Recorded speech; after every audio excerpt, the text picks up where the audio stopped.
Hey, it's Alan, and I just wanted to let you know that you can now listen to the ongoing history of new music early and ad-free on Amazon Music, included with Prime. Music is one of the greatest gifts the universe has bestowed on humanity.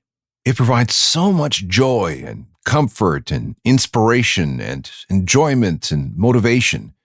It's used in ritual and worship, and it allows us to communicate when words fail us. Every culture we've ever known since the birth of this planet has had music. An existence without music? Inconceivable. But like everything else in this life, even the best things can be perverted and corrupted for malevolent purposes, and that includes music. It can be something as simple as your brother or sister annoying you by playing their awful music at high volume. Or music can be employed as a weapon, a tool of war, an instrument of torture, a form of intimidation, and a way of inflicting pain and distress. To be fair, it can also be used as gentle, non-lethal retaliation against some kind of incursion or attack. No bullets may be fired, but a point will be made. This use of music is almost as old as music itself, and this history is not pretty. Welcome to the story of using music as a weapon. Oh, and a warning. This could get loud. This is the Ongoing History of New Music podcast with Alan Cross. Let the bodies hit the floor. Let the bodies hit the floor. Let the bodies hit the floor. Let the bodies hit the floor. Let the bodies hit the floor. Let the bodies hit the floor. Drowning Pool with her 2001 song Bodies. That song was written about the brotherhood of the mosh pit, but it has been twisted into a weapon of war ever since 2003, when the U.S. military at Guantanamo Bay in Cuba decided that they needed some extra firepower. The most famous victim of Bodies was a guy named Mohammed Oud Saleh, a prisoner from Mauritania, who was held without charge for 13 years. He was alleged to be a member of Al-Qaeda, and the Americans wanted him to talk about his role in various terrorist activities. The enhanced interrogation he suffered included sleep deprivation.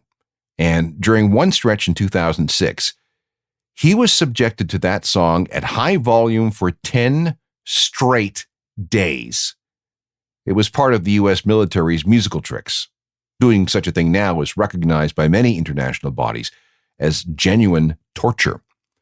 Welcome again, I'm Alan Cross, and this is a program all about sonic weaponry, the idea of using sound, specifically music, as a weapon to achieve certain aims. I think the first time I realized music could be used this way was when I saw Stanley Kubrick's Clockwork Orange for the first time. Alex, our protagonist, is sent to a special institution where he's psychologically conditioned to get very, very sick when exposed to sex and violence. One of the triggers for him getting sick was the music of Beethoven, his favorite composer. A couple of notes from the Fifth Symphony, and he was retching on the floor. I later realized that using music as a psyop weapon wasn't fiction, it was real. The first use of music in this fashion dates back thousands of years. Remember the assault on Jericho in the Bible with the trumpets of war that helped bring down the walls? Armies used songs and drums and marches to both lift the spirits of the troops and to strike fear into their enemies. And here's something diabolical.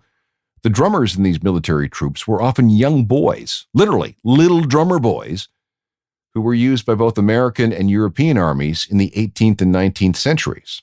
Today, fighting songs are used to train child soldiers in countries like Sierra Leone and Liberia. In medieval times, music was often used when a person was to be shamed and denounced and sometimes tortured. That included extreme cases of military discipline. The music contributed to the ritual and the symbolism of the punishment, such as getting whipped.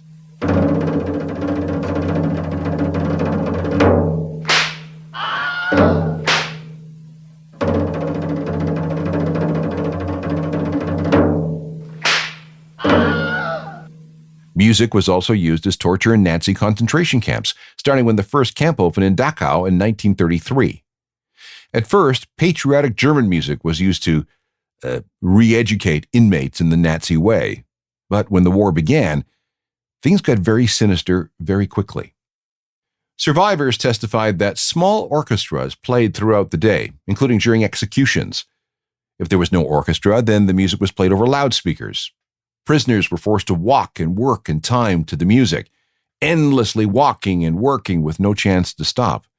And the same songs were played over and over and over again.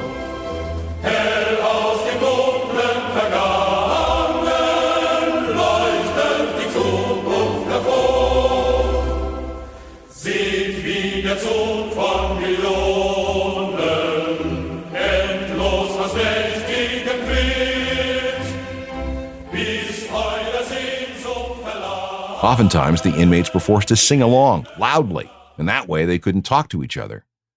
The music only made the physical and mental suffering worse. Music was used to break them psychologically. The Nazis were pioneers of musical sadism.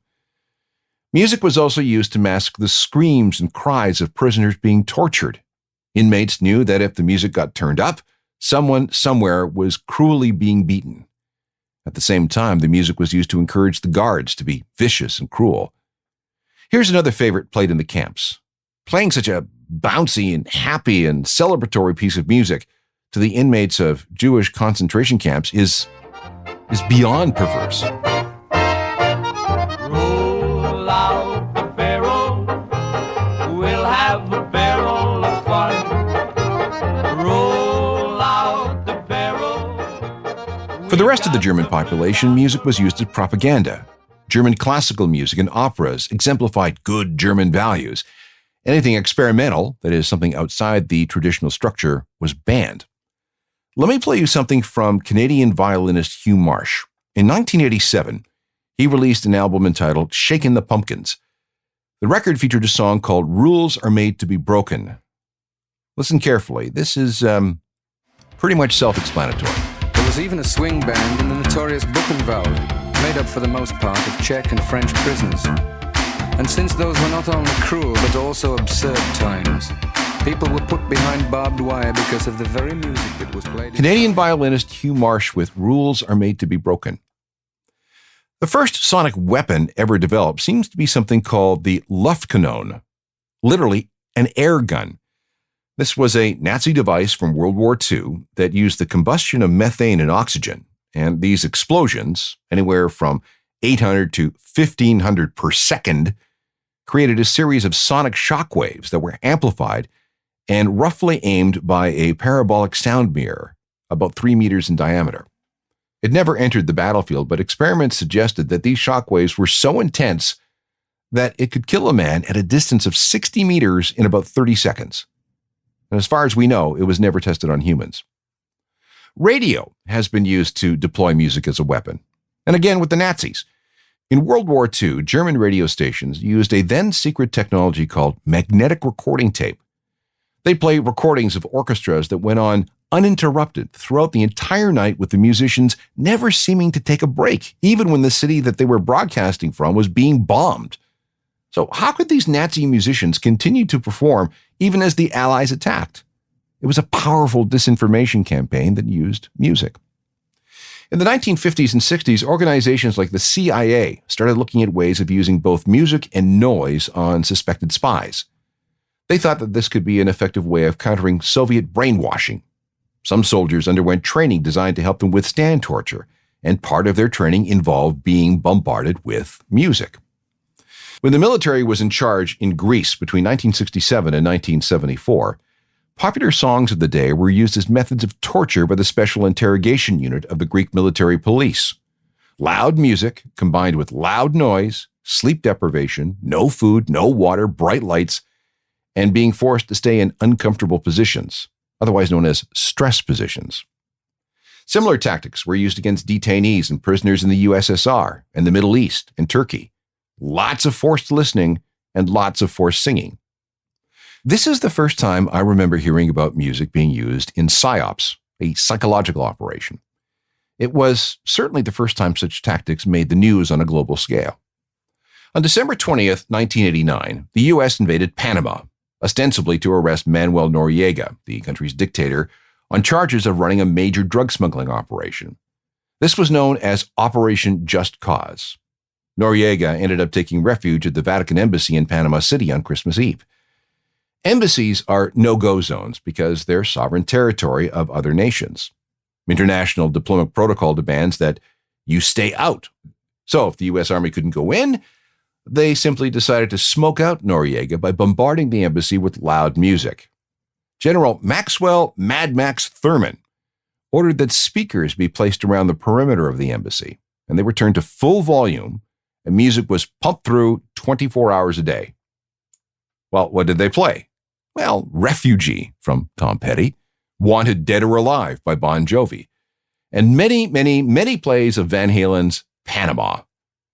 There was also plenty of Welcome to the Jungle from Guns N' Roses, way too much Never Gonna Give You Up from Rick Astley, Kenny Loggins and Danger Zone from the Top Gun soundtrack.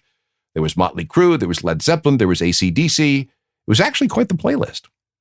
This continued for several days before President George H.W. Bush got wind of this and ordered the music to stop, saying that this was undignified. And General Colin Powell, the chairman of the Joint Chiefs of Staff, called this off. But it ultimately worked, and Noriega surrendered on January 3rd, 1990.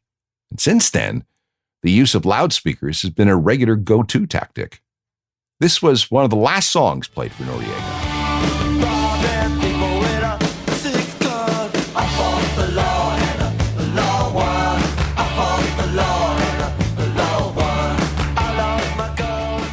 By the time we got to the 1990s, the FBI had torture music down to a science.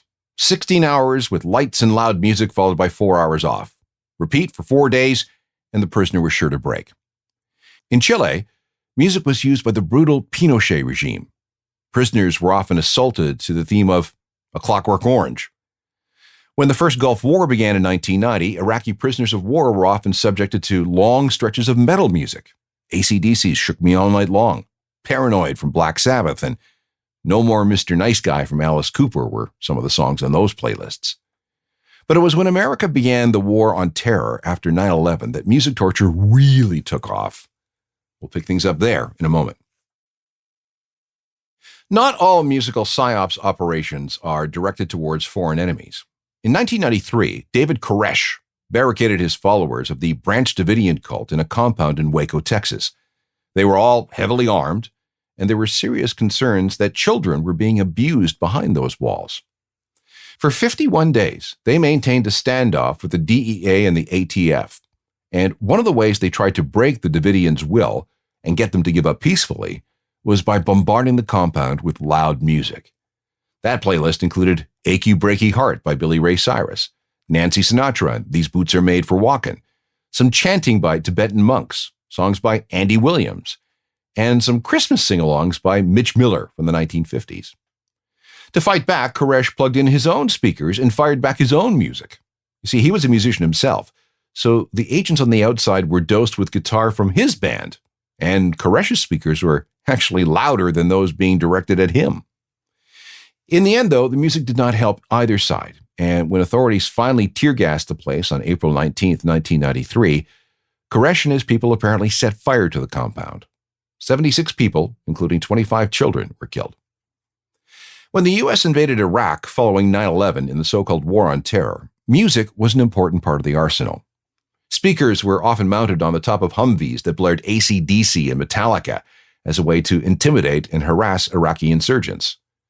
This was the beginning of something known as no-touch torture. I quote, "It's not so much the music as the sound. The aim is to disorient and confuse the enemy. If you can bother the enemy through the night, it degrades their ability to fight."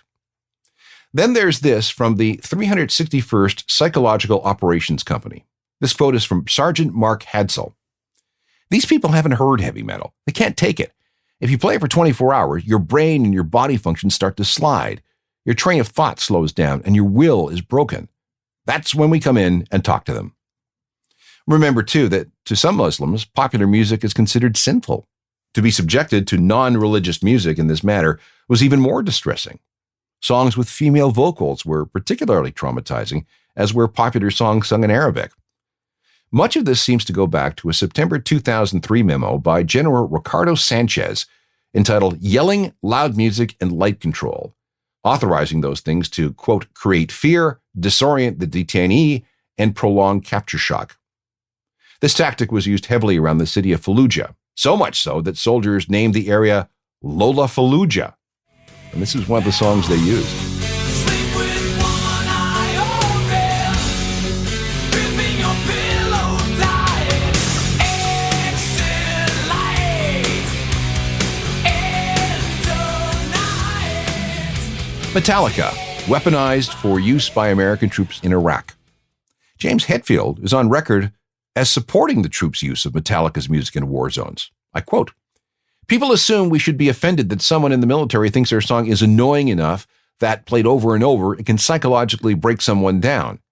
I take it as an honor to think that perhaps our song could be used to quell another 9/11 attack or something like that." According to some anonymous FBI reports, there was an interrogation room set up in the prison at the U.S. Air Base in Mosul, Iraq. It was known as the Disco Room and was in operation from 2004. Subjects were blasted with powerful strobe lights and super loud death metal. But not just metal and hard rock. The theme songs from Sesame Street and Barney the Dinosaur have been used as psyop tactics, including enhanced interrogation, which of course is that bureaucratic term for torture. John Ronson wrote a book called The Men Who Stare at Goats, which covers some of these tactics. Victims report migraines, confusion, and even hallucinations. He says he saw people who had been subjected to Sesame Street and Barney screaming so hard it looked like they were laughing. I quote from Amnesty International, "Detainees have reported being routinely subjected to cruel, inhuman, or degrading treatment during arrest and detention. Many have told Amnesty International that they were tortured and ill-treated by U.S. and U.K. troops during interrogation. Methods often reported include prolonged sleep deprivation, beatings, prolonged restraint in painful positions, sometimes combined with exposure to loud music, prolonged hooding, and exposure to bright lights. Virtually none of the allegations of torture or ill treatment has been adequately investigated by the authorities." This brings us to the story of Ruhal Ahmed, a Bangladeshi who was captured in Afghanistan in 2001 and sent to Camp Delta at the military prison at Guantanamo Bay in Cuba. He was treated horribly, forced into so-called painful stress positions with handcuffs and chains. The interrogation continued for months. What were he and his two friends planning? Who were their terrorist connections? To get him to talk, he was subjected to hours and hours and hours of Eminem on full blast. And at one point, he endured this for 20 straight hours. I'm Slim Shady, yes, I'm the real Shady. All you other Slim Shadys are just imitating. So won't the real Slim Shady please stand up? Please stand up, please stand up. Cause I'm Slim Shady, yes, I'm the real Shady. All you other Slim Shadys are just... Ruhal Ahmed and others went through terrible musical torture while imprisoned at Gitmo. If it wasn't Eminem, the music came from Dr. Dre and Meatloaf, sometimes while being forced to wear headphones. They were sometimes locked into wooden boxes while being forced to listen to the Saturday Night Fever soundtrack throughout the night. He was released in March 2004 after spending more than 2 years there. And there's a good documentary on what he went through called Road to Guantanamo. Things were also bad at the notorious Abu Ghraib prison in Iraq. One prisoner says that in 2008, he was stripped, handcuffed, and forced to listen to a loop sample of Babylon by David Gray at a volume so high he thought his head would burst. All right, back to Gitmo. The torture playlist there also included March of the Pigs from Nine Inch Nails, We Are the Champions from Queen, Springsteen's Born in the USA, Angel of Death from Slayer, Metallica's One, and tracks from Britney Spears and Christina Aguilera. There was never any official playlist. It seems that the interrogators either made use of whatever music they had available or just picked material that amused them. Interestingly, this is fascinating, the U.S. military may owe these composers thousands of dollars in royalties because they used their music in torture. Which leads us to this. In 2014, Canadian industrial pioneer Skinny Puppy sued the U.S. military for using their music on prisoners. They wanted $666,000 in compensation for using their music without their permission. The band only found out after a guard who had been at Gitmo told them that songs like this were being used for enhanced interrogation.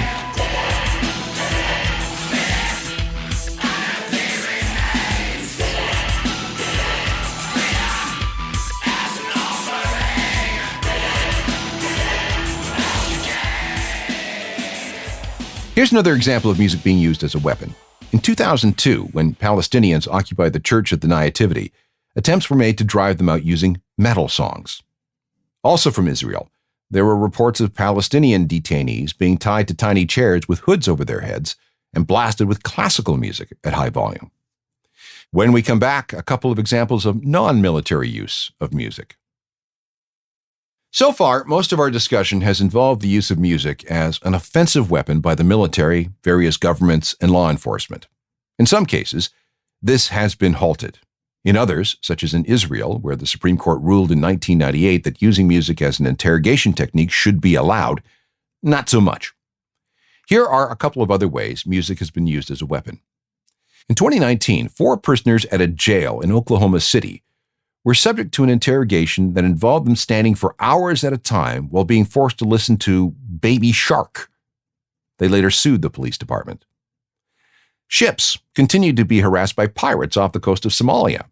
Some of the crews of these ships discovered that when an attack is imminent, blasting the pirates with Britney Spears seems to ward them off. Maybe one more time and Oops, I Did It Again on a loop seems to work the best. In South Korea, speakers were set up along the south side of the demilitarized zone, and K-pop songs were blasted to the north. The music was used to drown out the propaganda announcements coming southward. The north speakers were too weak and overwhelmed by the K-pop. When this created too much tension in 2018 and hostilities threatened to break out, South Korea stopped. In Uzbekistan, there was a government-sponsored girl group called Satora, inspired by the Spice Girls, that was used to spread propaganda. In 2020, 2 tech billionaires in California got into a scrap over a glass sculpture one of them had on their property. Bill Gross, the aggrieved party, complained to the local authorities. So he wired up some speakers and started blasting the neighbor with the statue with the theme from Gilligan's Island 24 hours a day. And in New Zealand, in early 2022, authorities helped break up an anti-vax protest by blasting the crowd with a mix of Barry Manilow's greatest hits and the Macarena on a 15-minute loop. And that worked great. But let's get serious again. Once it became known that their music was being used in torture, a group of artists formed an initiative called 0dB in 2008. This was part of a charity called Reprieve. Reprieve represented about a dozen prisoners at Guantanamo Bay and set about encouraging people to condemn the use of music as torture. They're after governments to enforce the Convention Against Torture and other treaties related to the treatment of prisoners. The signees include Tom Morello of Rage Against the Machine, members of REM, Rise Against, Pearl Jam, Trent Reznor, Limp Bizkit, System of a Down, Disturbed, The Estate of Prince, The Chili Peppers, Eminem, Marilyn Manson, Neil Diamond, Dr. Dre, and a host of others. That also includes Christopher Surf, the composer of the theme song for Sesame Street, and also the composer of the Meow Mix theme, which was also used as a torture device.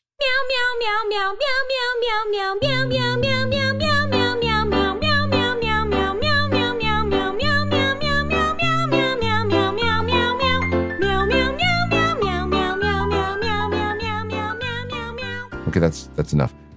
Imagine being forced to listen to that for days on end. Here's another group that signed the 0dB petition, Massive Attack.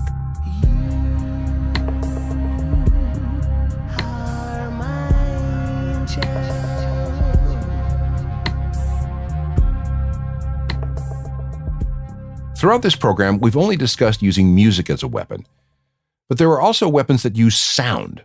Some police forces have sound cannons, which can project debilitating, pulsating tones that can reach 149 decibels. That can cause permanent hearing damage almost instantly. You may have heard of a device called a mosquito, which emits a sound in the 18,000 hertz range. It's sold to people who want to repel loiterers. A more benign way of doing this is playing classical music. Let's say you have a convenience store, you don't want people hanging around outside. What do? You play classical music, and that seems to get rid of everybody. Like I said at the beginning, music is one of the universe's greatest gifts. But humans being humans, even the most wonderful things have been turned against us by other humans. When we listen to music, we not only hear it, but we feel it with our bodies. And used in a certain way, that feel becomes violence. Hundreds of ongoing history programs are available as podcasts. Just pick a platform, download and go. Binging is encouraged. We could also meet up on Twitter, Facebook, Instagram, and TikTok. There's my website, which is a journalofmusicalthings.com, which is updated every day with music news and information. And it also comes with a free daily newsletter. All emails should be sent to alan@alancross.ca. Hopefully this program wasn't too torturous. Technical production is by Rob Johnston. I'm Alan Cross. You've been listening to the Ongoing History of New Music podcast with Alan Cross. Subscribe to the podcast through iTunes, Google Play, Stitcher, Spotify, and everywhere you find your favorite podcasts.